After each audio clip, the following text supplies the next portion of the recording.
All right, ladies and gentlemen, boys and girls, children of all ages, we are back for another week of Just a Fan podcast. All right, y'all already know what it is.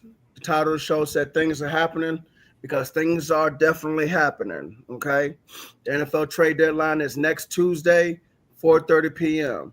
So we are expecting more trades to happen even after the show. Maybe a trade could happen in the middle of the show. If a trade does happen in the middle of the show, we will discuss it. Trust me. It'll As pop up. long as the name is big enough. Okay. Yeah, it can't be like, Who Shot John got traded to the Baltimore Bullfrogs or something. Right. We're not doing that. No. If it's someone like Quentin Williams or Jeffrey Simmons or Brees Hall, yeah, we'll talk about that. But those guys will move either though. Yeah, exactly. But we ain't talking about John Black getting traded from Tennessee to Carolina.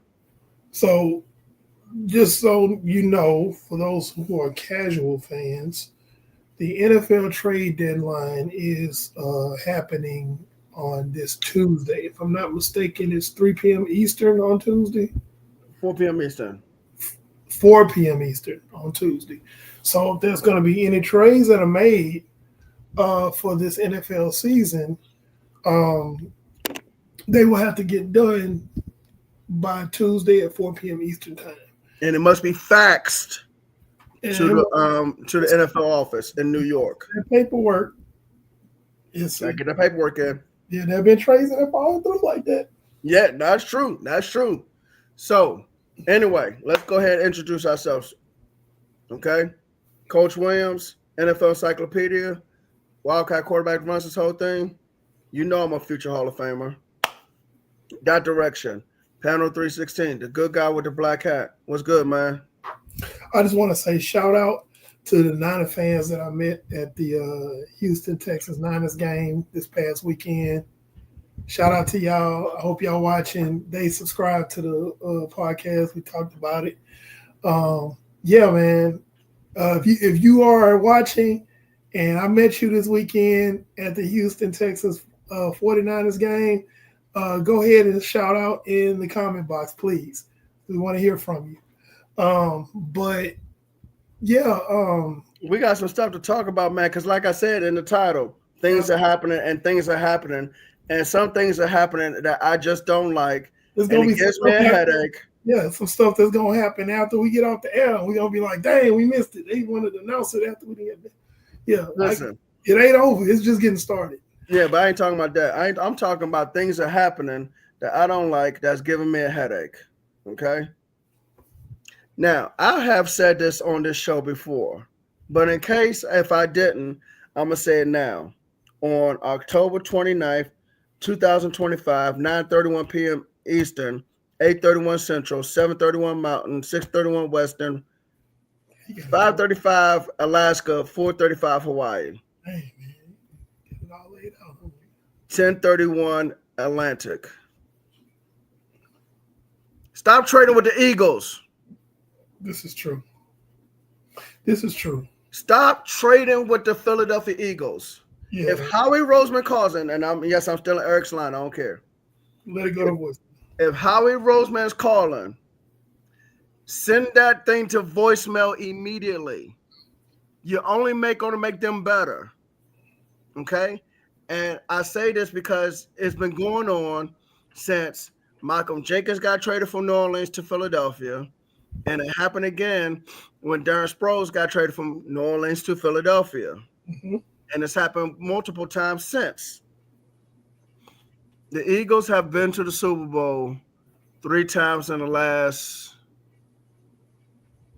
let's just say 15 years. Winning 2 of them. Probably less than that. Well, I know it's less than that, but let's just say 15 years. Okay? Winning 2 of them. Especially 2 in the last 3 years. And winning 1 of them.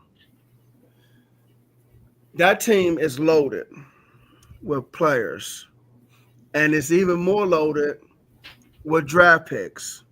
The Eagles made a trade sending a draft pick and wide receiver John Mechie III to the Jets for cornerback Michael Carter II.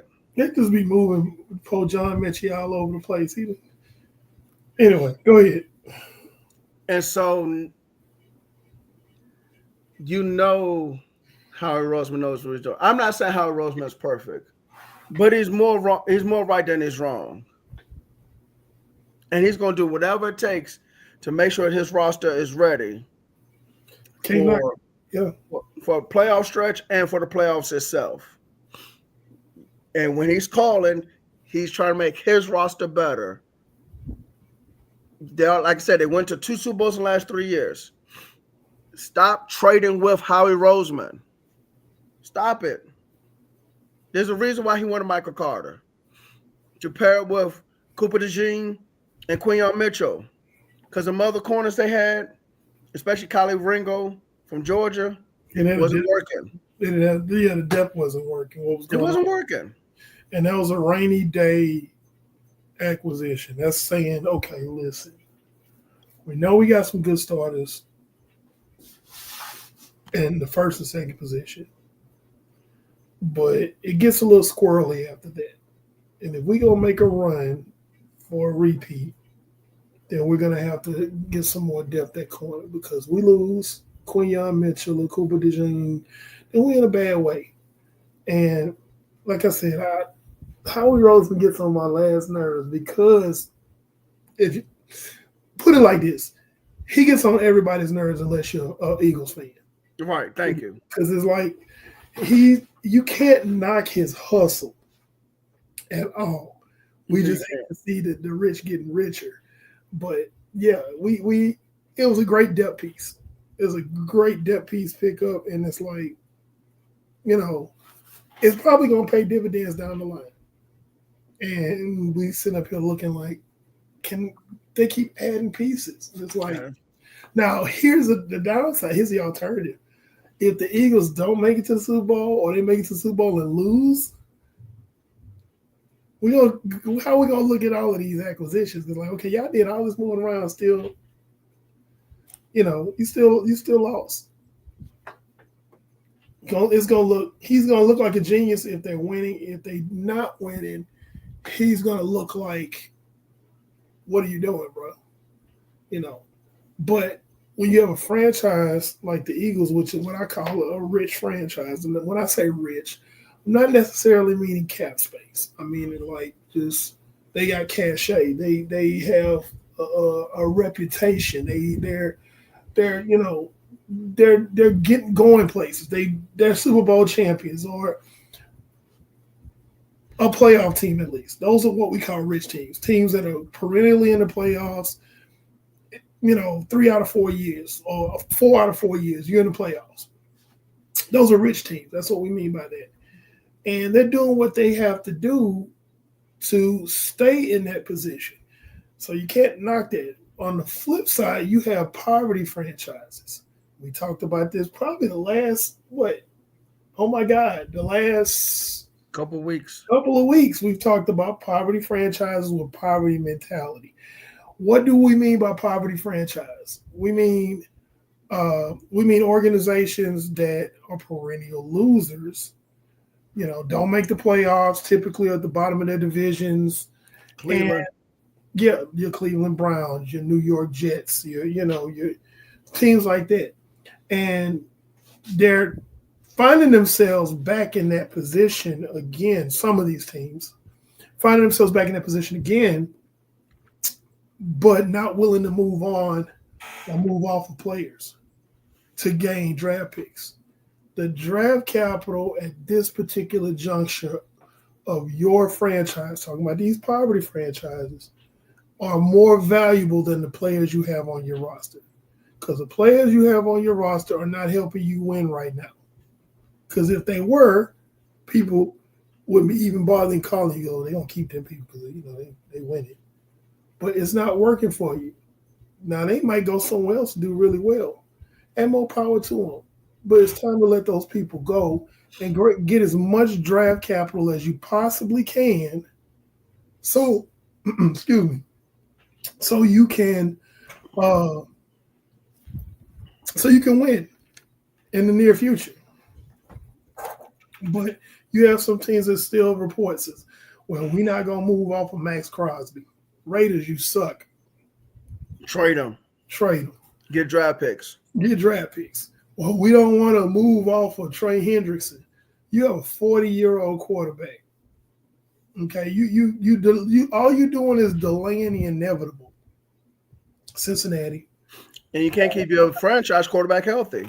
Hello. You need those draft picks so you can actually put together a decent offensive line and maybe some semblance of a defense. Just not to Philly. That's right. Thank you, Twan. You can trade these people, but just not to Philly. But you have the oh my God, the New York Jets who finally won a game in week 8. You're not going anywhere. There are people who would like to have Jermaine Johnson, possibly or Quentin Williams, or Breece Hall, or possibly a Sauce Gardner. You just traded away Michael Carter, you heading in the right direction, but y'all still know we not gonna trade nobody. Okay, the other team that plays in that god awful stadium with that horrible turf, the New York Giants. You already got a plethora of pass rushers. If you still want to be in the running, trade him for a pick and maybe a receiver or something. You lost Cam Scatterbo for the year. You lost Malik Neighbors for the year. Just, hey, man, go ahead and let these people go. But the reports that we're getting, my point is, the reports that we're getting is that these teams want to sit on their hands and not trade these people, not field phone calls. And it's silly. Go ahead. And there's a reason why you have other pass rushers in New York Giants, because Kayvon Thibodeau, you drafted in the first round, he hasn't worked out for you. There's a reason why you traded for Brian Burns from Carolina. There's a reason why you drafted Abdul Carter. Kayvon Thibodeau's not it, and that's fine. And I'll say this, he may not be it in that particular scheme. You have guys that, okay, this scheme doesn't work for me. I'm not doing well. They get traded to a team. The team that's calling for them probably they looked at his films like, he fits our scheme perfectly. We'll take him, and he might do well in that scheme.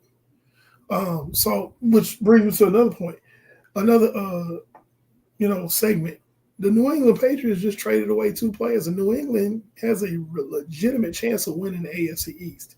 Mm-hmm. But this is the opposite of a poverty franchise mentality, because they're saying, hey, let's go ahead, because these guys are just kind of sitting there and they're not really contributing. With the exception of Kyle Duggar. Kyle Duggar is a very underrated safety, in my opinion. Yes. This kind of went backwards. It was kind of counterproductive, in my opinion. You got the Patriots who are winning, and the Steelers who are just who traded for Kyle Duggar. Okay, now the Steelers are probably going to win the North, but let's be honest, they're not the guys we think they are. They're fast tracking their way to 9-8 again, but we'll see. But the Patriots said, "Hey, we got guys that they're kind of living in a surplus. It's okay. We got a guy like Keon White. Keon White's not getting a whole lot of playing time. He was brought in by the previous coaching regime. He fit that scheme. Does not fit our new scheme. Hell, let's get something for him. Mm-hmm. That's smart. Yes. because he don't fit our scheme, but he's a young guy. He's still got a lot of his career in front of him. Let's trade him somewhere and pick up a couple of picks. It makes sense. San Francisco needed a pass rusher. They needed another inside-out guy. For those of y'all who don't know what an inside-out defensive lineman is, someone who basically plays defensive end on rundowns. Okay. But in third down passing situations, they line up in B gap, baby. They line up in the B gap and they line up inside. And then you that's what we call a Ferrari or a NASCAR package with defensive linemen. So, and Brandon knows all about it because he's a defensive line coach. But basically, he's an insert. He's the guy that they bringing in case your Gross Matos is not ready to play yet. Because the defensive tackles for the 49ers are excellent run stoppers, but they're not really providing a lot of pass rush up the middle. Mm-hmm. So that's what Keon White was brought in for, 6'5", 290 pounds. But he's listed as a defensive end, but can play defensive tackle and pass downs. He's faster than a guard. Really? Hey man, we sleeping, man. We got real jobs. Hey, Twan. Listen. I'm gonna tell y'all something, man. Look, find us some more subscribers, and we can just do this full time and not have to go to work. Yeah, but we need a lot of subscribers, though. We need a couple million subscribers. You get us a couple million subscribers, we'll be going live probably 3 or 4 times a week, and just doing other videos throughout the week too. So, but yeah. But yeah, getting to my point though, I don't think the Niners are done making moves. I don't know what those other moves could be, but I don't think they're done. I think you'll see some more before the deadline. But the New England Patriots were smart because it's like, okay, we got player A who doesn't fit our scheme because they got brought in by the previous regime. Mm-hmm. But he's a good player. He's just not a good player in our scheme. Mm-hmm. Okay, you know what? Let's send him somewhere and pick up some picks for him. And that makes sense. Meanwhile, you got the poverty franchise. Well, we gonna hold on to him. Hey man, you got a brand new sofa sectional with the massaging recliner extension that you plug in, with the cooler in the middle of it to keep your drinks cool. But your kids with a cup holder, but your kids ain't eating. Man, if you don't sell that damn couch, so your kids can eat. That's literally the misplaced, management of franchises that we're watching.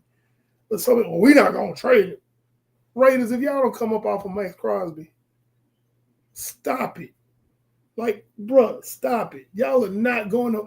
Geno Smith is 110% unwiped ass. Until you get a quarterback, you're going to promise Chicago something. He always promising and never following through. So he's been doing that for like the last 4, 5 years now. Mm-hmm. CJ Gardner-Johnson going to, and bear in mind, this is not a trade. He got signed from off the couch by the Bears. He hasn't been that dude since he was in New Orleans. And I stand on that 10 toes down. There might be some Eagles fans that might try to argue with me with that, but he is not that. He's not the guy he was in New Orleans. I put him in the same vein as a Jalen Ramsey.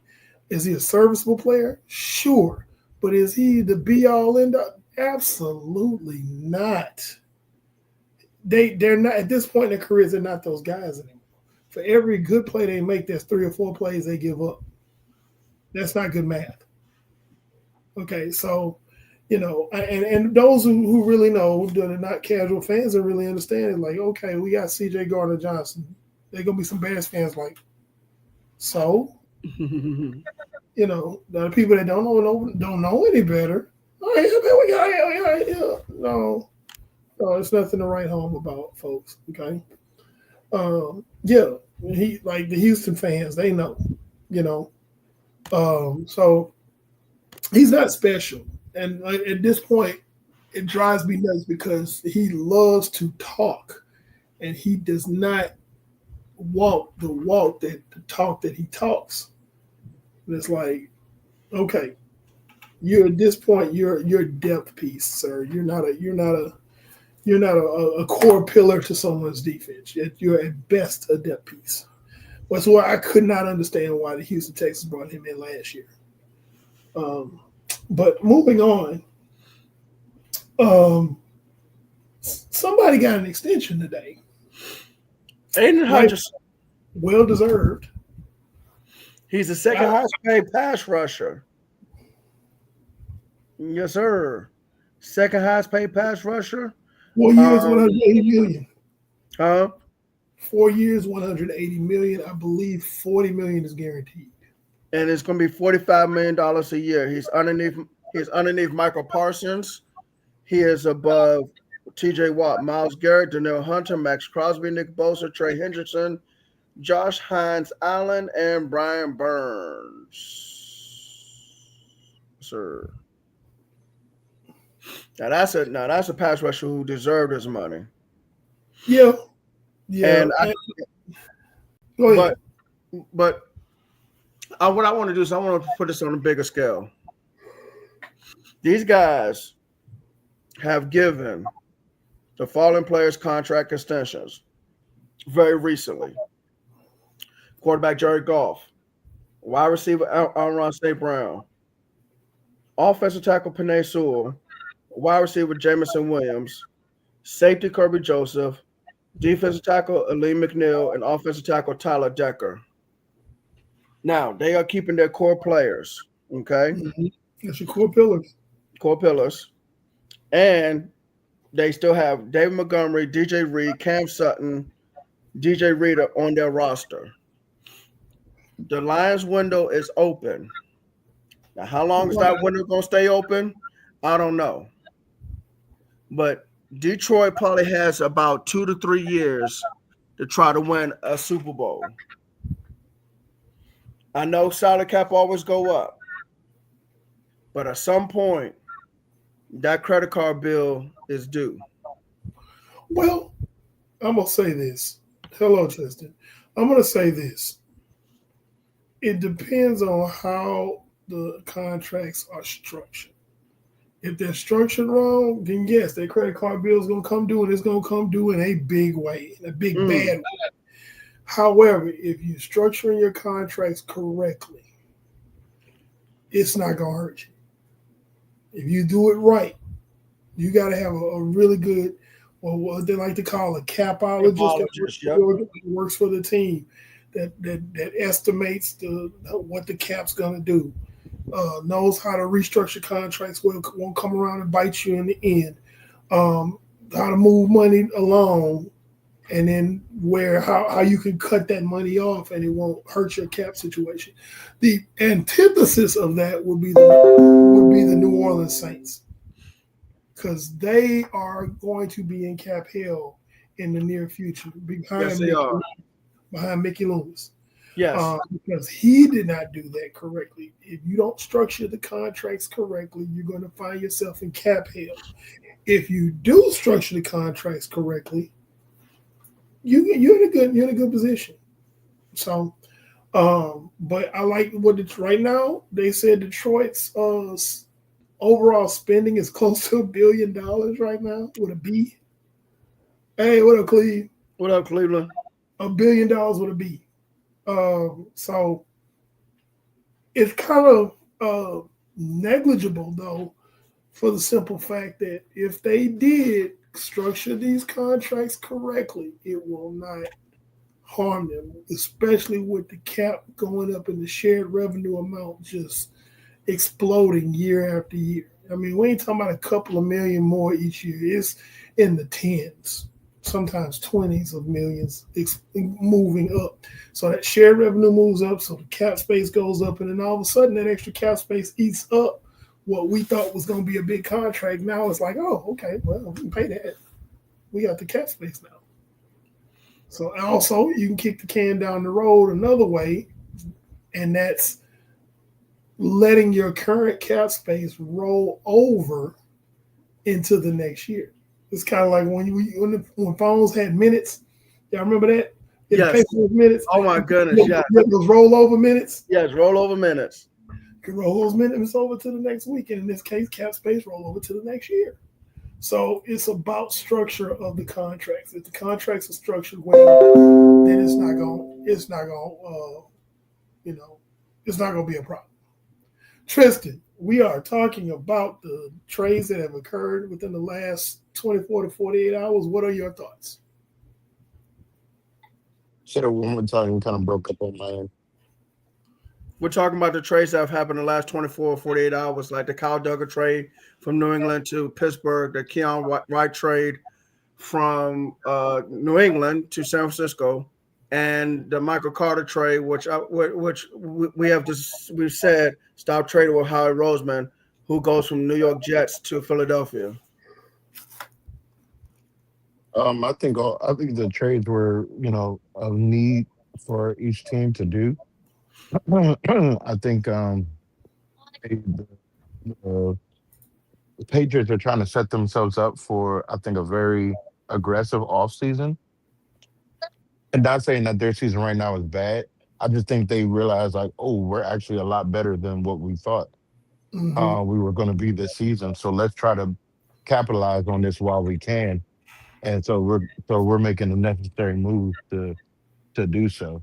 Um, as far as for the Eagles, yeah, it's just I wish people would stop doing that with him. I just, it's always a strategic move. Then the move ends up looking genius, and the rest of the league suffers because of it. So, with Howie Roseman and the Eagles, man, it just, and I think it was smart because it's like he thinks how we want all our respective teams to think. It's like, okay, what's the need? What's the best bang for the buck? What could we do to be effective but I not break the bank? What's gonna make sense? Let's make that move. And it'll be a move that literally comes out of nowhere. But then when you evaluate what the move is, you're like, oh man, that made a lot of sense. I wish my team thought of that. Like, i.e., like my squad, the Commanders. I wish the Commanders thought of something like that. That'd be a really great move for us. But Howie just seemed to, I don't know, man. I don't know if he signed his name in blood or something that he be kind of seeing in the future a little bit. I don't know what it is, but he makes amazing decisions. Like when we're all old and watching this guy get inducted into the Hall of Fame as an executive, we're gonna be like, I remember when. Mm-hmm. It's incredible what he's been doing. But I think I'm looking forward to maybe more of the trades that will probably happen.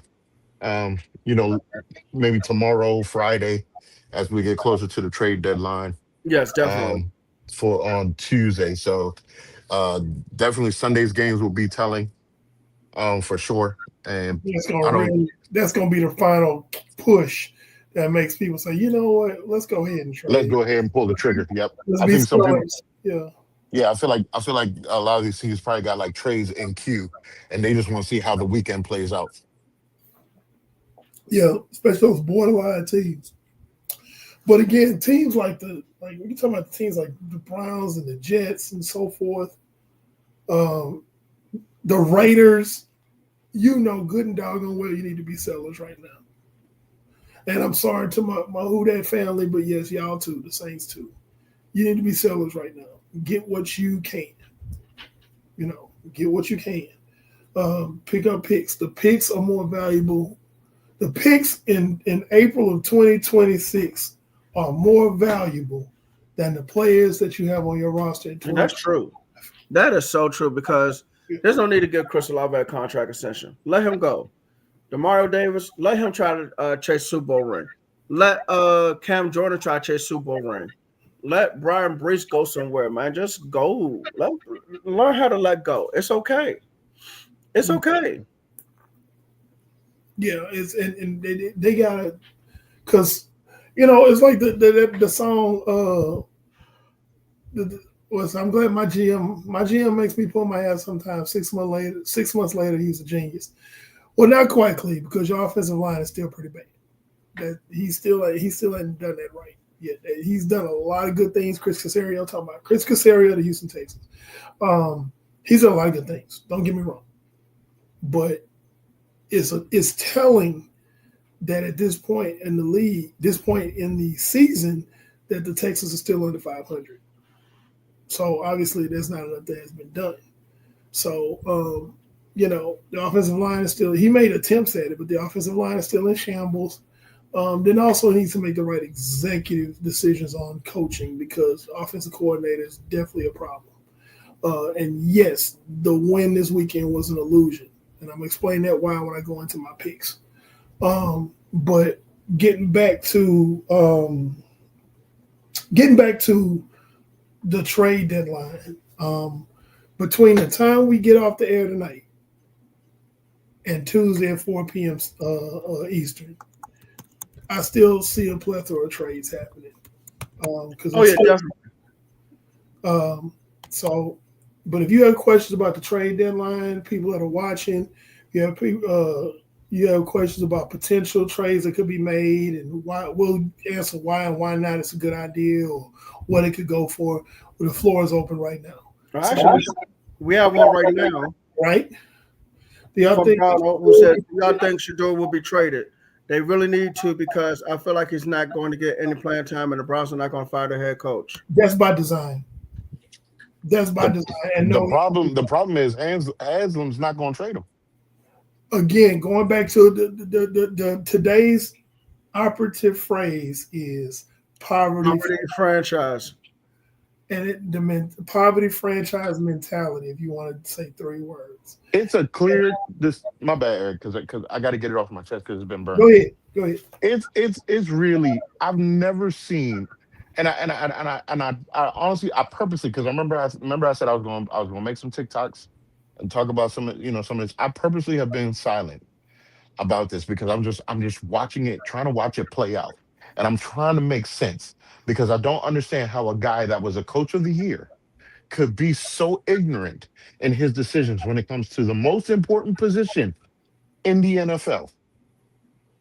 Your boy Dylan Gabriel does not look like he belongs on an NFL field. It's no shade to him.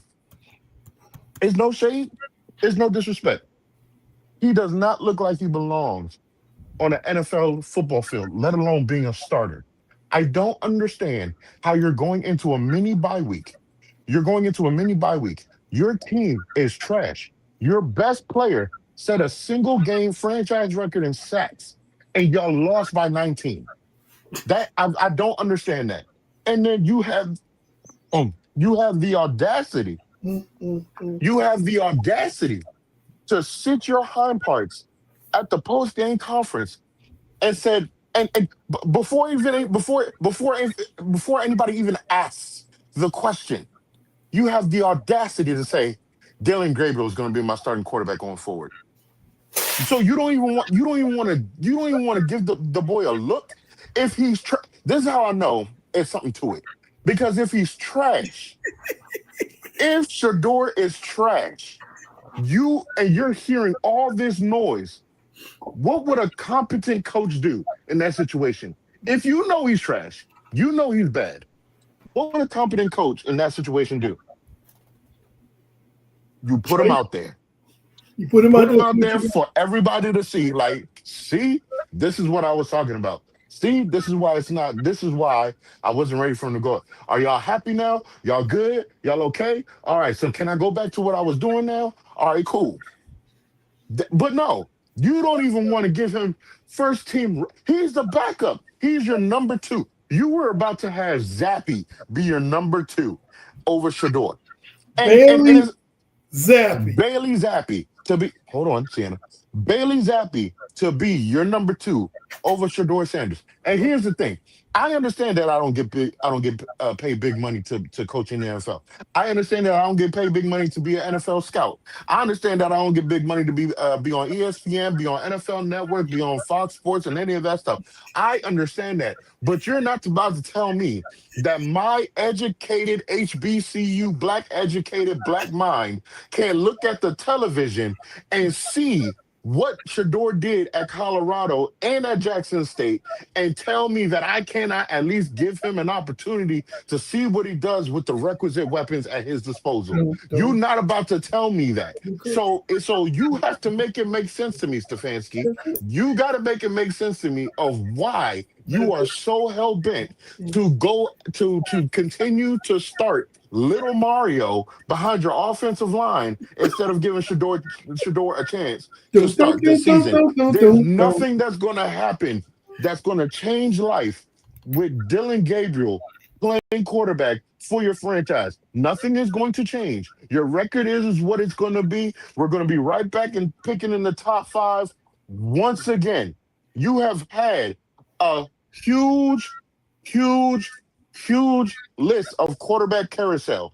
And to just think, maybe the son of one of the greatest athletes that God created might possibly have enough pedigree to get me out of this purgatory of a franchise, this destitute of a franchise to get better. Maybe let me see if it gives an opportunity.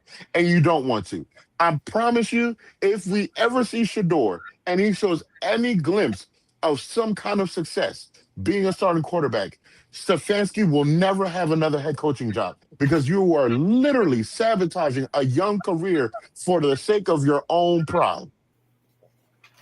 And this is why, ladies and gentlemen, boys and girls, children of all ages, the Cleveland Browns will always be trash, trash, trash, trash, trash, trash, trash, trash, trash, trash, trash, trash, trash. I am trash.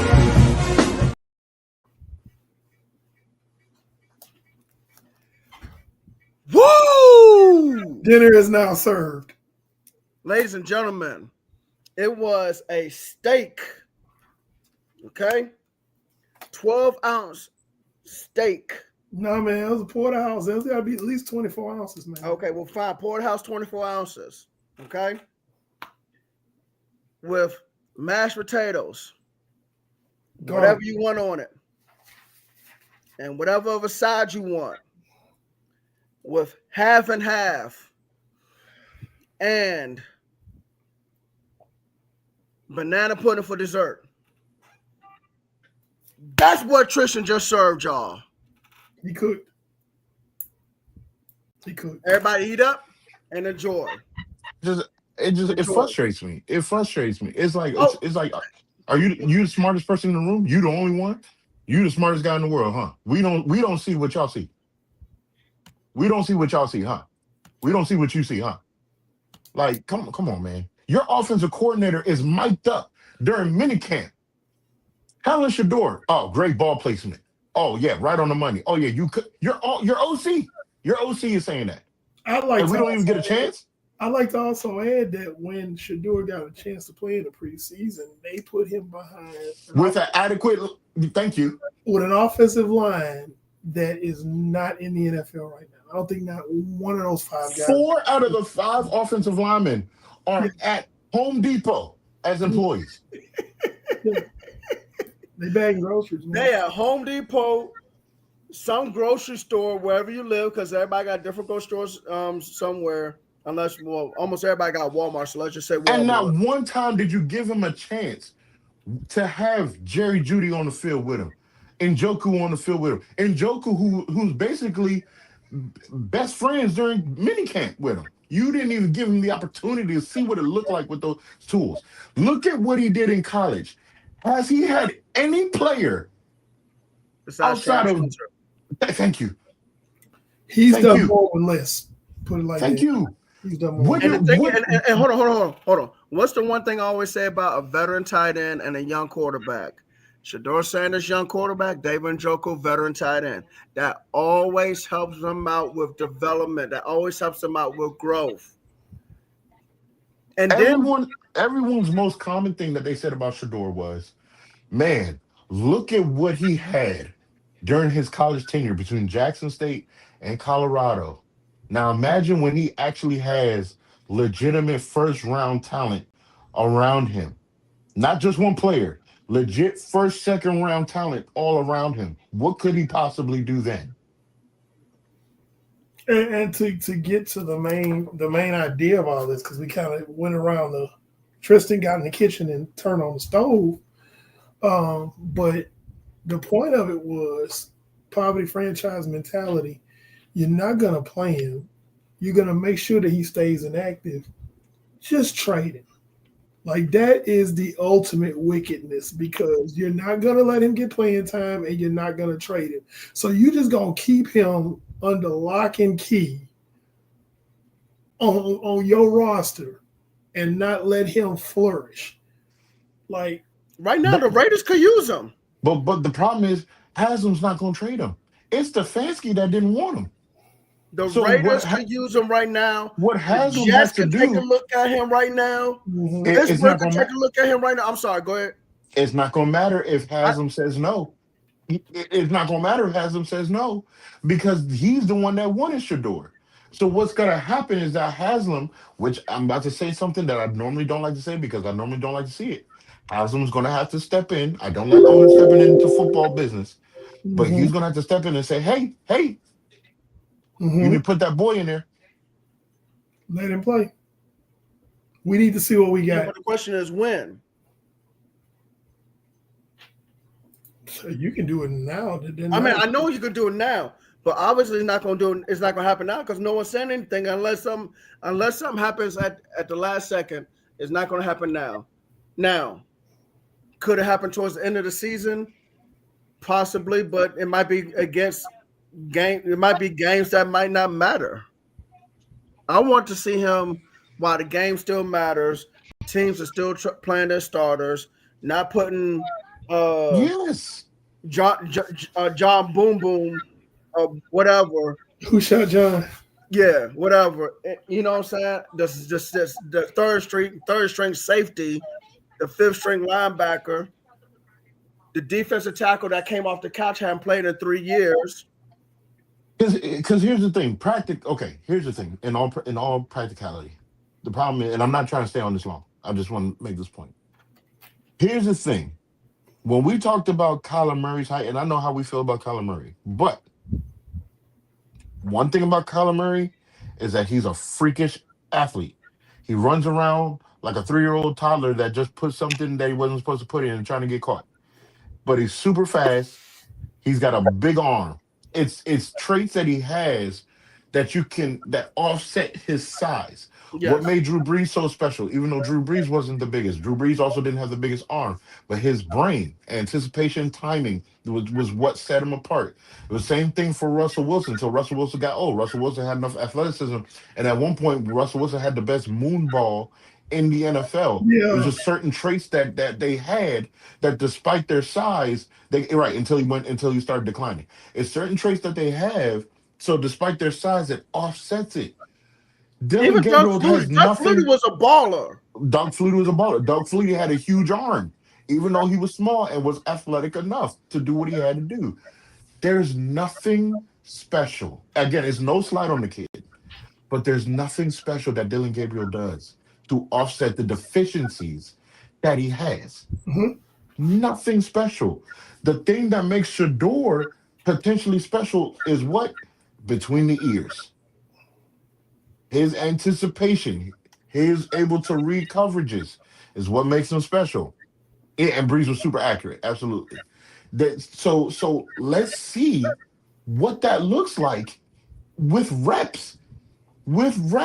Give him reps. Let us just see what it looks like.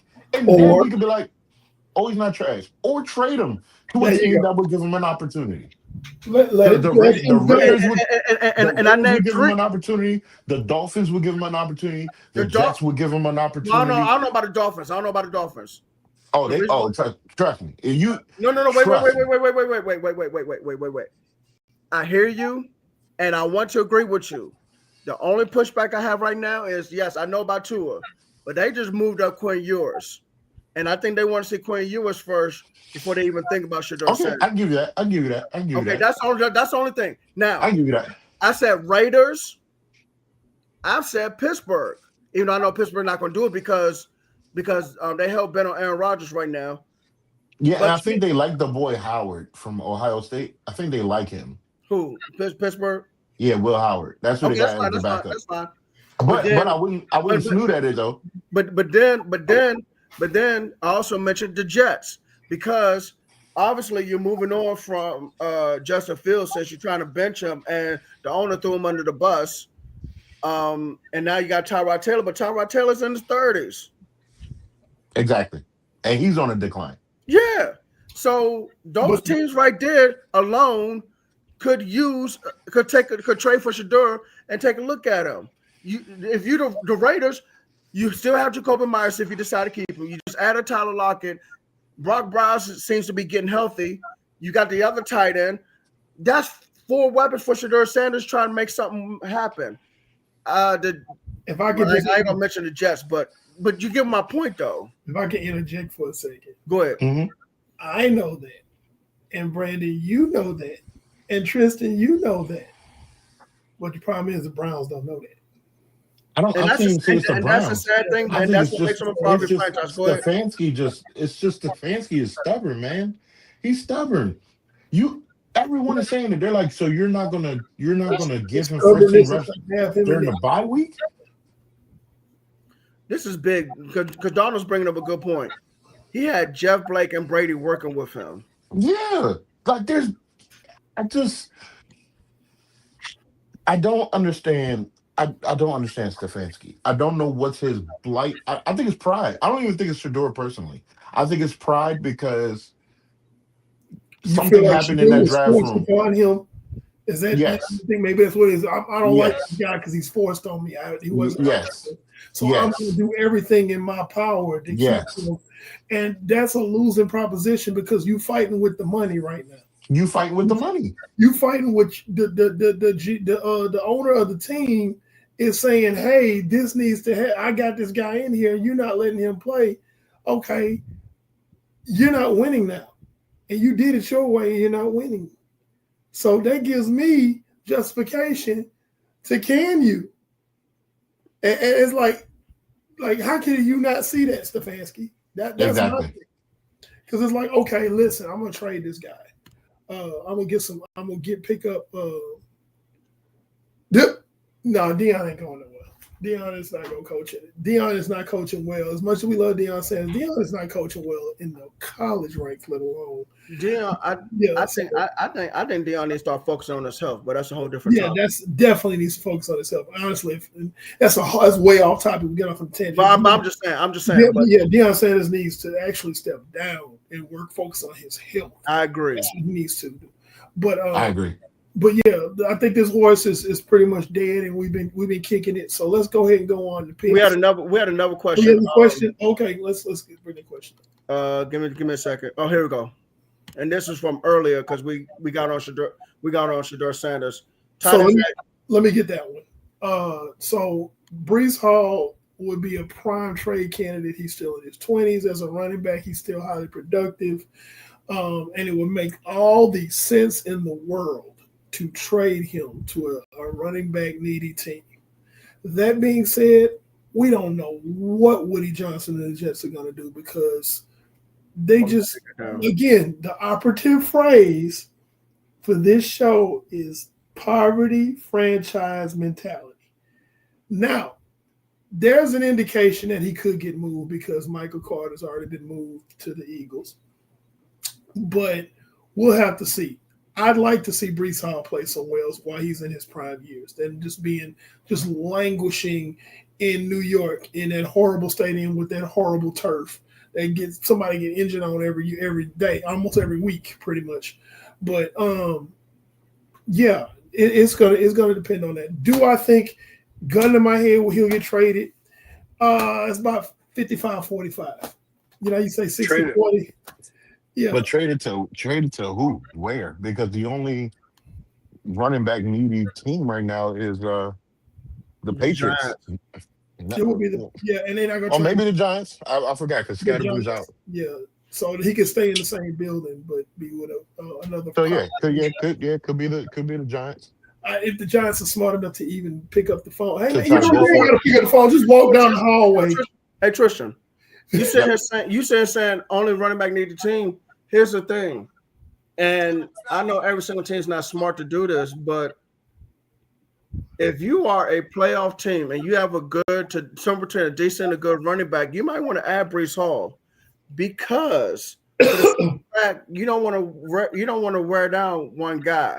Like San Francisco, I know Eric saying, hey, we need to Absolutely. add more help on defense.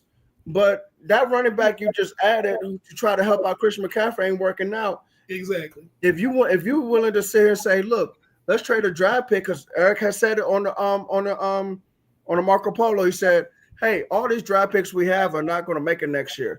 Let's trade a draft pick for someone like a Breece Hall, help out Christian McCaffrey, and not wear down Christian McCaffrey out because we're trying to make us another run. And now, while I completely agree with you on that, Brandon, it's not going to happen. I don't see it happening. Well, it was an example because you guys have a good running back, and someone needs to. Mm-hmm. It don't necessarily have to be San Francisco, but someone like a San Francisco is a playoff team. Let's bring in a second running back. About our first running back. That's what I'm to spell your stud running back. Yeah, of course. Who gives that guy a breather without any efficiency in the running game being lost. So yes, I understand that. I agree completely with that. I would love to see Breece Hall in San Francisco. That's not happening, but I would love to see it. Oh my God, I would love to see it. Yeah, he needs to get out of New York. Honestly, he does. He needs to get out. Of course.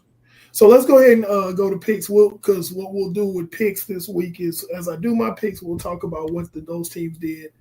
No, we're not. No, we're not. No, we're not. No. If I'm in Dallas, it's only for a short period of time. I am from Houston. Houston people don't like being in Dallas. I'm just saying right now. We go, we visit, and then we leave as quickly as we can. Okay, because no, how Kevin Hart say, look at me, what I say, no. Okay, so let's go with the picks.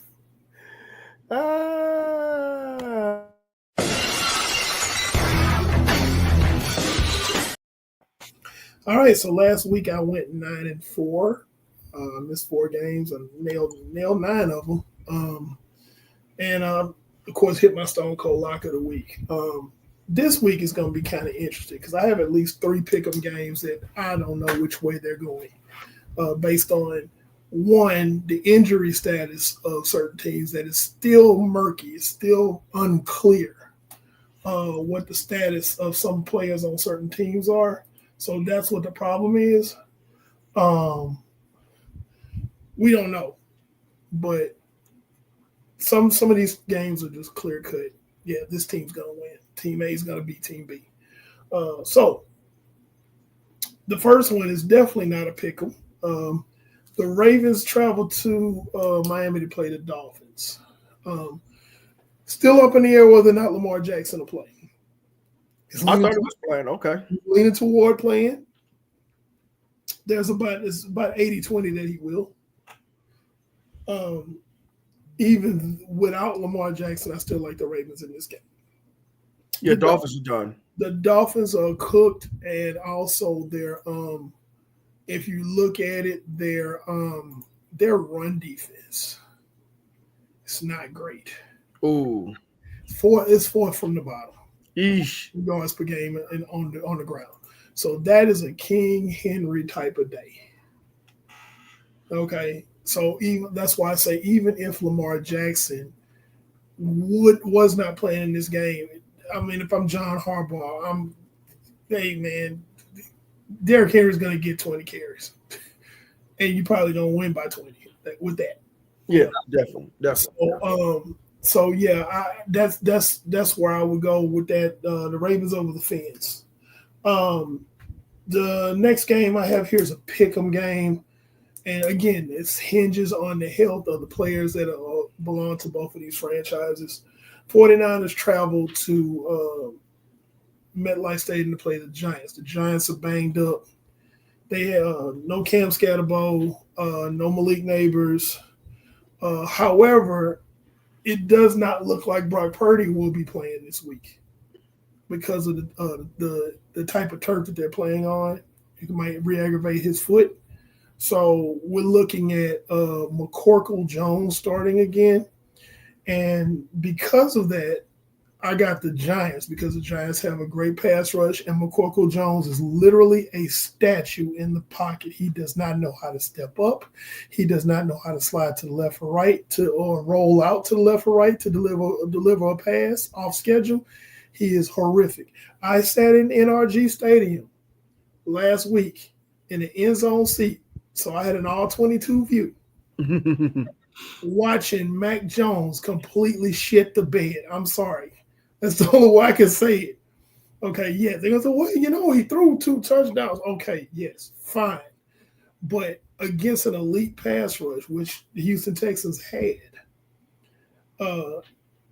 he did not fare well. And if the Giants have anything left, they still have a good way to get to the quarterback. They may not have anything else. They have a good way to get to the quarterback. The only way I can see San Francisco possibly winning this game on the road against the Giants is, and this is why it's a pick'em game. The Giants, I believe, are third from the bottom in run defense. They are horrific against the run. Yes, they're third from the bottom, so they are 30th against the run. So that's the only consolation. If Christian McCaffrey is running well, stays healthy, maybe even mixing in some Brian Robinson, San Francisco could probably pull this out in a low-scoring game. I don't know if Keon White is going to play this week because he just got there. Bryce Huff is still out because they could give Jackson Dart some problems if all those guys are playing, but I don't know. D. Winters is also questionable to play, one of the linebackers. So we have a lot of injuries in San Francisco.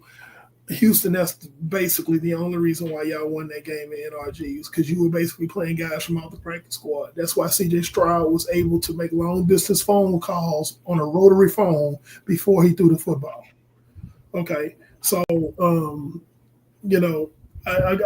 it's a pick'em game, but gun to my head, I'm gonna go with the home team, and I think the Giants pull this one out. San Francisco's going to have to play catch-up after this week. Which I think they can after they make a few more plays. Next game, Chargers Titans. Listen, the way the Chargers played against the Vikings defense was impressive on Thursday night. I had no idea. I didn't see that coming. It didn't help. It didn't help that Carson Wentz is absolute dog water. But the Chargers did play really well.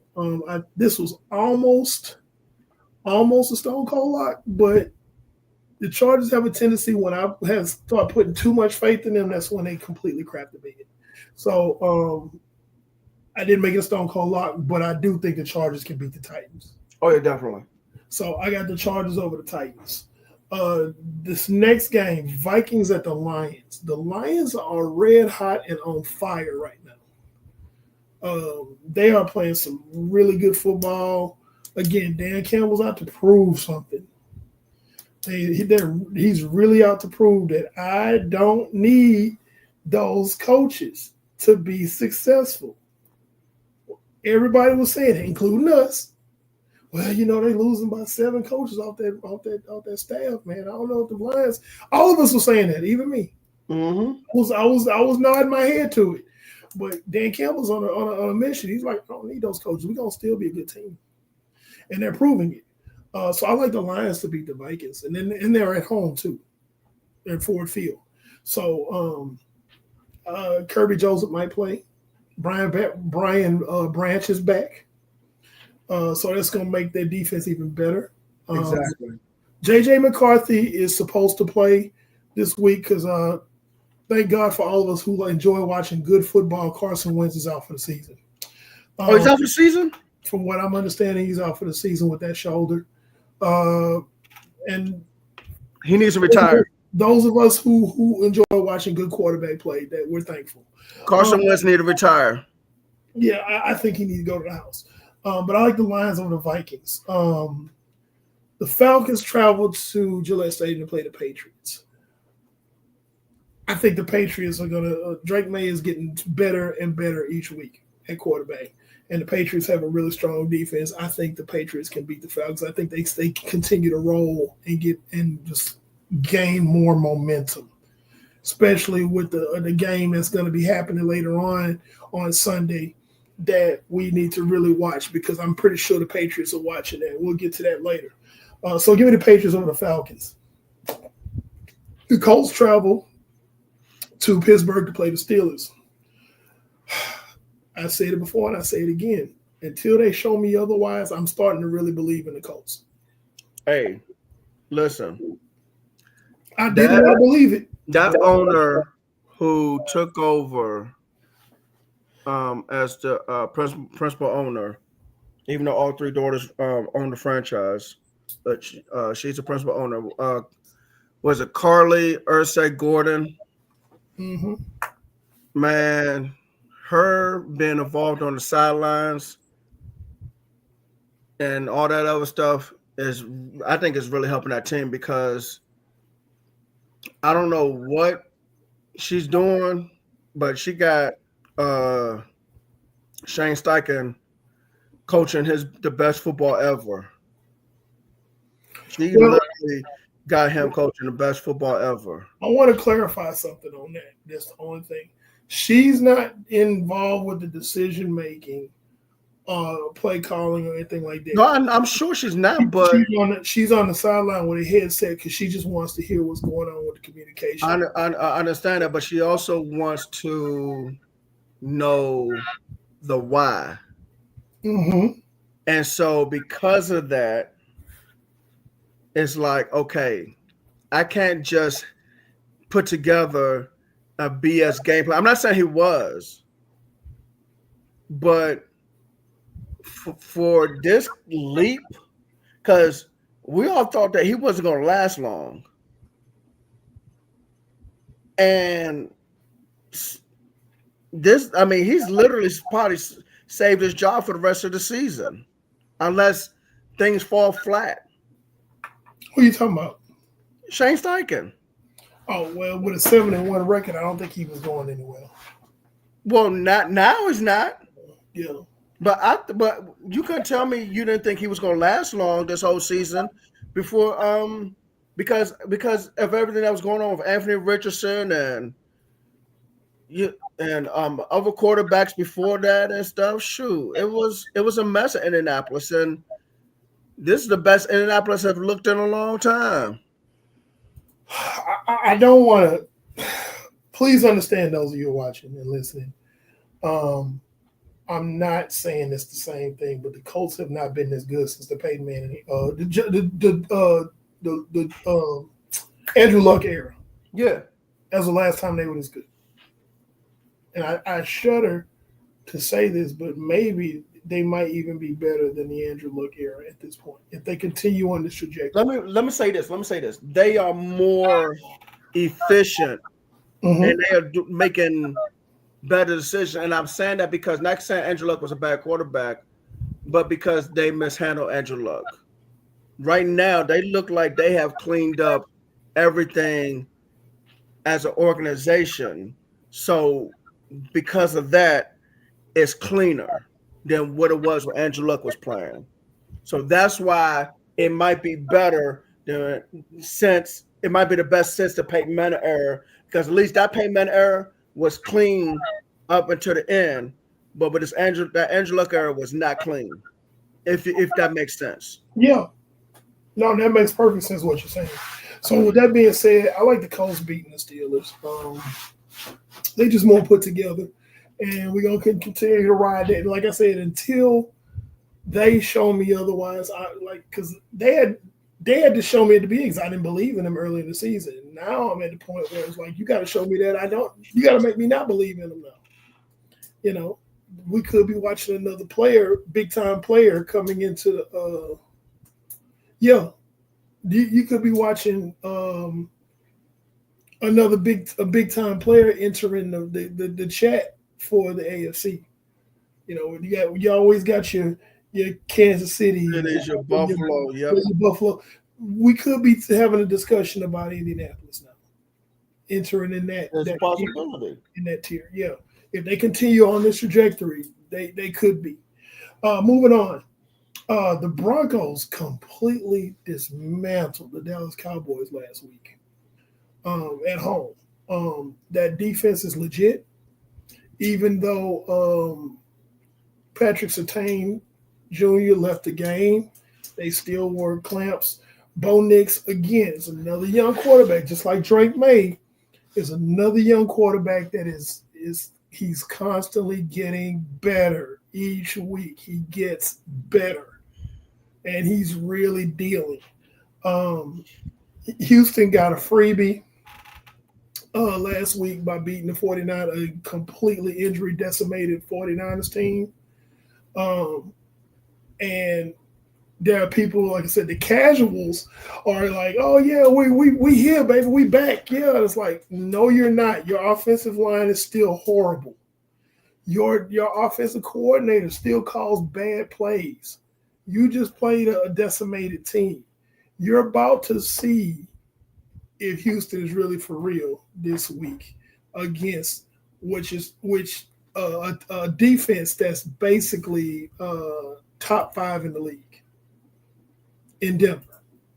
Okay, Right. so you're looking at literally they number 5 in the league.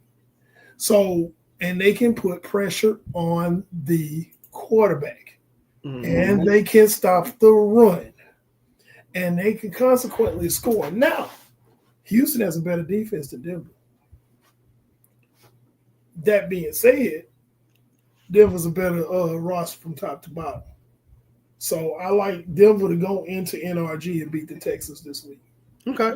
Okay, because the difference is it may be a low-scoring affair because there's no disputing that Houston's defense is legit.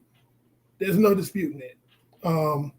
However, those defenses are going to cancel each other out. It's going to come down to who has the better offensive line and who can move the ball better. And if you put in Houston's offense against Denver's defense, I like Denver's defense. If you put in Denver's offense against Houston's defense, I like Houston's defense. But if somebody's going to score, I still like Denver over Houston's offense, if that makes sense. So give me the Broncos over the Texans. Okay. This next game is also a pick-up. You got the Bears at the Bengals. Initially, I wanted to pick the Bears. Right. Okay? But I just found out that the top 3 or 4 receivers for the Bears may not play in this game. Ooh. Okay. So you're not going to be able to take advantage of the Bengals' porous defense. I don't know how they're going to be able to do that. Now, we are talking about Ben Johnson here, who we know is a great play caller. Oh, yeah. We know this. So that's something that we have to look at. But it's a pick'em game because of those reasons. Also, the Bears, Stevenson, the corner, he may not play. So the Bears are kind of beat up too. Yeah. And I think Flacco might have somewhat of a bounce back game after losing to the Jets. Yep. So, again, gun to my head, I'm gonna go with the Bengals, but it could go either way. Definitely. Folks, if you're just watching our show for the first time, if I say it's a pick'em game, do not put money on that game because it could go either way. Seriously. Next game, we got the Panthers traveling to Green Bay to play the Packers. Oh, Lord. Yeah, this I like the Packers. The Packers are getting healthy at the right time. I don't think there's very many players they have that's out. The Panthers are an improving team, but they're not good enough to beat the Packers in Green Bay. Nah. So yeah, I got the Packers possibly by 2 scores in this game. Okay. Or more. All right, this next game is my Stone Cold Lock It Up.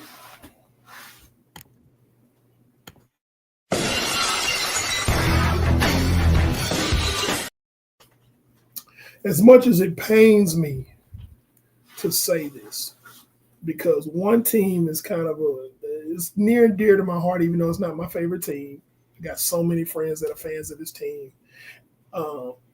Then the other team that I'm picking to have this lock, I absolutely a bore. I can't stand them, and they don't even have a real fan base.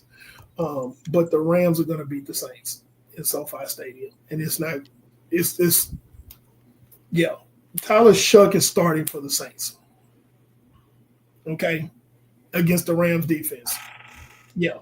So I just that's a stone cold lock for the Rams, and I hate that. Saints, please prove me wrong. This is the one time I don't mind being wrong about my stone cold lock of the week. I hope the Saints pull off a huge upset. I'm really hoping they do.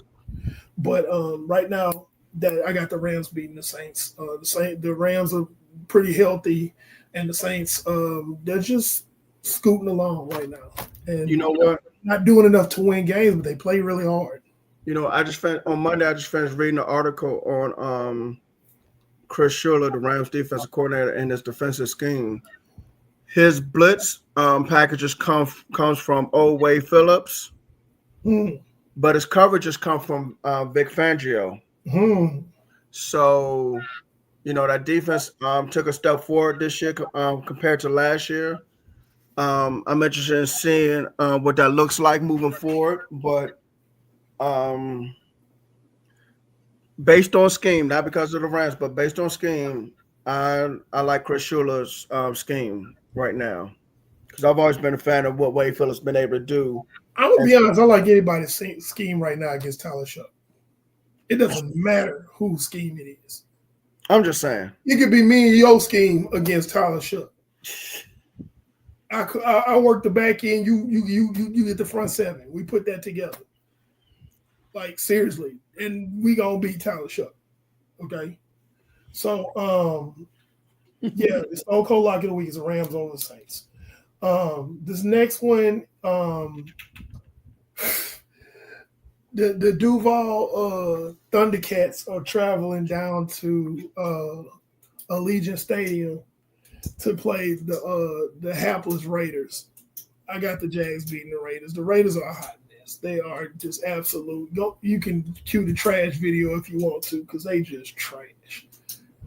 I mean, Trash, trash, trash, trash, trash, trash, trash, trash, trash, trash, trash, trash, trash, damn, trash. So the thing about it is the reason why people saying, well, you know, the Raiders are trash. Why didn't you pick that as a Stone Cold Lock? Because I don't believe in the Jacksonville Jaguars either. And here's why. And listen carefully. The Jacksonville offense is not impressive to me. nope. With Trevor Lawrence at the helm. And let me explain why before all of this. This is what the deal is. Let me explain why. In order for their offense to score, they need short fields that are delivered by turnovers committed by their defense. They have to take the ball away in order to win games. Now, somebody might say, well, you know, hey, you know, I mean, that's part of the game. There are plenty of teams who can not get a turnover and win games going away. But when you rely specifically on turnovers to win games, I want you to go back and check game logs. If y'all don't believe me, look it up, folks. When Jacksonville does not take the ball away, they do not have a good game. And most of the time, they don't win. The offense, I don't trust Jacksonville's offense to drive all the way down the field on a quality team and score. I don't. Now, the defense takes over, takes the ball away, gives them a short field, sure. Absolutely. But I don't think they had a juice to do that against quality teams. That being said, the Jags are going to beat the Raiders. That's not even it's not even a thing. Moving on, this next game is definitely a pickle. The Chiefs are traveling down up to upstate New York to play the Bills. Ooh. This could go either way. Yeah, it's a rivalry game. The Bills are coming off of a bye. Bills are coming off a bye, so they're rested. The Chiefs just got through dismantling the Commanders. And they brought back their nose tackle, Mike Pennell. And part of it is the Commanders kind of helped help with their own dismantling. We talked about it as we watched that game. But the Chiefs are like gaining momentum. You know, you got Rashee Rice back, who's definitely a huge weapon. Xavier Worthy gets his in there, and old man Travis Kelce between spinning Taylor Swift albums, you know, he catches a pass or two. So I don't know. Gun to my head, I'm going to say the Chiefs because the Bills still have some questions about their defense. They do. Their eyebrow raising questions. So it's like, I don't know. You know, the Chiefs seem like they're more well put together, but the Bills have been on a bye, and this could possibly could have gotten fixed over the bye. Maybe some schematic things. I don't know. But if you gun to my head, I'm going to go with the Chiefs over the Bills on the road against the Bills. Again, do not put money on this game. I know it's a popular game. Don't put money on this game. This thing could go either way. Because Josh Allen could that game up and lose his freaking mind and rush for 2 touchdowns and throw for 3. Okay. And look, and still lose a game. So I'm going to just tell you like this, folks. Watch that game. This is probably going to be the most entertaining game of the week. Yep. Whenever these two teams link up and play each other, it's always entertaining. So that's the game of the week to watch. It's that Sunday evening. Yeah, Sunday evening. I may come out to deer stand early. I'm serious. It's deer season, but I might come out to deer stand early to watch that unless I can find a way to stream it on my phone while I'm watching the game and looking for deer. So we're going to see. The Sunday night game, the Seattle Seahawks play the Washington Commanders. Commanders. I don't know if Jaden Daniels is going to be back or not. It's still up in the air. I'm not sure. But the Commanders' defense still has a lot of questions. Yes, it does. They played a good maybe quarter and a half against the Chiefs. And then they just kind of fizzled out. So I don't know. That being said, Sam Darnold and them ain't that impressive on offense. But the Seahawks defense is legit. As much as I hate saying that, they're legit. I like the Seahawks to beat the Commanders. Commanders finna hit a slide with their schedule. They got their schedule simply because of, you know, how well they played last year. They playing a second place schedule, but they play a lot of second place teams. So I like the Seahawks over the Commanders. Last game, Monday Night Football. Now listen to me now, Cowboy fans. Y'all better win this game. If y'all let the doggone Arizona Cardinals beat y'all, it won't surprise me. AT&T Stadium. It won't surprise me. If y'all let either Jacoby Brissett or am I taller than a 5th grader, Kyler Murray, outduel Dak Prescott, who is playing out of his mind until last week. He reverted back to old Dak last week. Well, actually, I blame more so Brian Schottenheimer because I think Brian Schottenheimer just did not put Dak in good position to succeed. But go ahead. I'm just like, I had been bragging, not necessarily bragging, but complimenting Dak Prescott this season on how well he was protecting the football. And when I said that, he must have heard me. He said, oh, no, wait, hold on. I'm going to show you how I'm going to throw these picks. No, I'm telling you, Schottenheimer did not put Dak in good position to succeed. Because when Surtain went down 2 different times, you should have attacked whoever came in for him. And you should have attacked the other corner as well. Riley Cooper, Riley Moss, whatever the hell his name is. That's what they should have done. And Schottenheimer just whatever. So, but go ahead. Well, that being said, excuse me. Cowboy fans, listen to me. Listen to me good. If y'all lose to the doggone Cardinals, just cancel the season. Tuesday, y'all need to be sellers at the deadline. I'm just being real. Y'all should win this game by a couple of scores, if not more. The Cardinals are not a good football team, and had a 4-man consensus when we did our breakdown by division, and we said that the Cardinals would be last place in the NFC West and probably one of the worst teams in the league. All 4 of us said that. Dallas, y'all got to win this game. I'm picking Dallas. I'm picking Dallas to win this game because it's just the only logical explanation.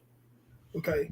If I go into a daycare and put up a boxing ring and start fighting doggone 4-year-olds, I should win against the 4-year-olds, even if it's a 3-way match. Okay? If I've got three, 4-year-olds fighting me, I should still win that. Okay? As bad as Dallas's defense is, they should still be able to do enough to beat the Cardinals. Damn. And if y'all don't win this game, I'm coming on here next Wednesday talking about y'all. All right, so to recap, give me the Ravens over the Dolphins. Give me the Giants over the Niners. That's a pick'em game. Give me the Chargers over the Titans. Give me the Lions over the Vikings. Patriots over the Falcons. Colts over the Steelers. Broncos over the Texans. Bengals over the Bears. Pick'em. Packers over the Panthers. Rams over the Saints. Stone Cold Lock. Jags over the Raiders. Chiefs over the Bills. Pick'em. Seahawks over the Commanders, and Cowboys over the Cardinals. Those are the church now. All right. Ladies and gentlemen, boys and girls, children of all ages, we just completed another week of Just a Fan Podcast. Things are happening in the NFL. NFL trade deadline is Tuesday at 4 p.m. Eastern, 3 p.m. Central. We know stuff going to go down, so we're definitely going to be covering that next Wednesday, and amongst other things. Wouldn't be surprised if something happens 5 minutes after we finish closing out the stream. Right. So, anyway, we're live on YouTube, Facebook, and Twitch. You can follow us on Facebook, Twitter, TikTok, and IG. Please hit the like button, share, subscribe. Hey, we at 380 subscribers. If y'all could give us 1 subscriber a piece, I'm telling y'all, man. I'm telling y'all, we over 600. Maybe, you know what I'm saying? We over 600, maybe, I think even over 700. Okay? Just one per person out of 380. Man, that would mean the world to us. Also, we are close to episode 200.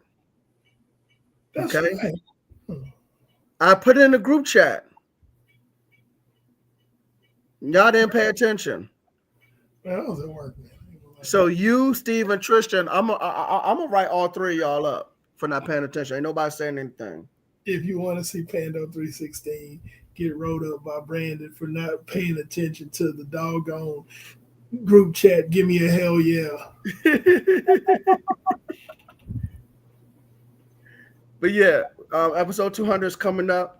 I believe that's going to be November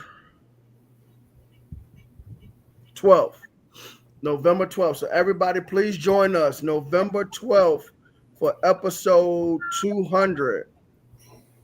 Okay? This is episode 198. Next week, 199.